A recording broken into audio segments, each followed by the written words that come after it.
Den of Thieves is a new cops and robbers action movie starring Gerard Butler and written and directed by Christian Gudegast, who had previously written the Olympus Has Fallen movies. And honestly, this one has some fun moments, but it is almost an hour too long, and it gets really boring in the middle. Do we look like the types who arrest you? Might want to put that seatbelt on. Put you in handcuffs, drag you down to the station. You shooting for if you ain't walking. We just shoot you. Boom. You're not the bad guys. We are. So after seeing this movie, I was thinking about it. I think about where it went wrong. And I think it really has to do with the editing room. I think they fumbled the ball in the editing room. And I have a strong suspicion that's because this was a first-time director, Christian Gudegast, and he's also the writer of the story and the screenplay. And then, this is his baby. And I'm sure he actually had the script on the set of Olympus Has Fallen, and he gave it to Gerard Butler, and Gerard Butler liked it, but he's actually a producer on this film too, and they decided to make it together. And that, because he wrote it, he really loved all of the things in the middle of the movie that didn't matter at all for the rest of the movie. So when he got to editing, he couldn't get rid of them. They're in like this movie. All those scenes were his babies, and he couldn't he couldn't get rid of the babies. And those scenes in the middle that were honestly, some of them were pretty entertaining. And mostly a lot of them were Gerard Butler kind of being a douchebag and having like family troubles at home. And there are some good scenes in there, but they have no bearing on the movie. Like all of those interpersonal like character exposition sort of scenes, they could have been completely removed from the film. And there's other ones, I mean, you get more characterizations for the cops, but the characterizations for the robbers, you get some scenes, including one long, completely random out of the blue 50 Cent scene where his daughter is going to a dance with some guy and they're all kind of intimidating him. And it's kind of a funny scene, but it's completely out of place. Like, it's like a part of a different movie. And like, I think someone needed to be in there with him and saying, okay, you need to cut that, you need to cut that, you need to cut that, you need to get this movie to an hour and a half, and then that's the right length for an action movie. And no one did that for him. Because, I mean, this movie is like almost 2.5 hours long.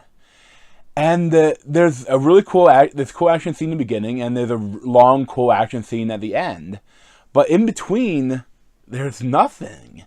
Like, I mean, there's some tense moments, like, between the cops and robbers while the robbers are, like, designing their plan for the heist, and the cops are trying to figure out how to stop them, and they kind of interact with each other, and some tense scenes. But as a whole, there's just this giant block of nothing. And it's pretty weird. Like, I got pretty bored in this movie, and I should never be bored in an action movie. You could easily cut, like, half an hour to 45 minutes out of the middle of this film and not really lose anything from the overall movie. And that's weird. You can't say that about movies. Like, honestly, you wouldn't lose anything other than some characterization. And I think, too, the characterization is tough because none of the characters are likable. Like, especially the good cops and robbers film, you should have the robbers are like, humorless, and you want them to win sometimes, even though they're breaking the law. But the writer broke that with the very first scene of the movie. They're murdering cops and security guards. Like, a bunch of them. I mean, they murdered a bunch of cops in the beginning of the movie. And it really never comes up again. Like, they never go, you need to get these cop killers. They're, like they say, oh, they're old military people. They don't go after the badges. They didn't shoot the clerk. And it's like, it doesn't matter they shot the clerk. They shot a bunch of innocent cops. How are we supposed to like them? And then with the cops, they're all kind of like above the law. Like the whole thing that a lot of people complain about, how they're like their own gang, but with badges. And, it's not the best thing to have in the movie, especially in the atmosphere we have now, where cops are just killing people and getting away with it. And it's just, I don't know, it felt like there was a good movie in this movie. That if it could have, they could have found it in the editing room, I think it would have been a pretty good movie. but as it is, it's just okay. Like, I mean, I enjoyed parts of it.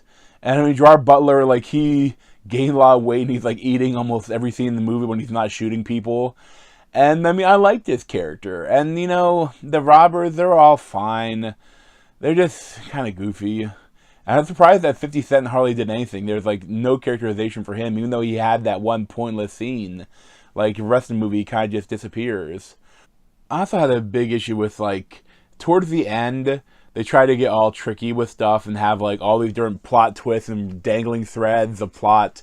And, like, oh, you think of that? No, of that. Oh.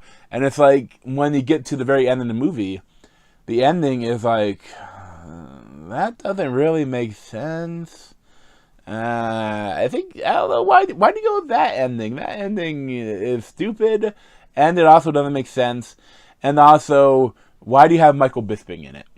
It's like the ending is like a guest appearance by the MMA fighter Michael Bisping, and it's just like, okay, what's the point of that? And it feels like they should have ended it differently. It was just kind of a goofy ending. And like toward the end, there's also this long action scene like on the highway, and I couldn't help but thinking while I was watching that, this is cool, but Sicario did it 100 times better. And the same way, I think this movie is very reminiscent of the movie Heat. And I mean, it's not, I don't think it's a direct copy, but it's very similar, and Heat did it better. So it's like, I don't know. I wouldn't highly recommend Den of Thieves, but I mean, it does have some fun moments. Like, I say, like, if you catch it on like TV or Netflix eventually, like, I'd give it a watch, but I wouldn't go out to theaters to see it. I'd probably give like a 6.75 or maybe a 7 out of 10. Like, it has some fun moments, but it's too rough, you know, for prime time. But thanks for watching. You can check out other review playlists around my head or subscribe to me over here. Thanks.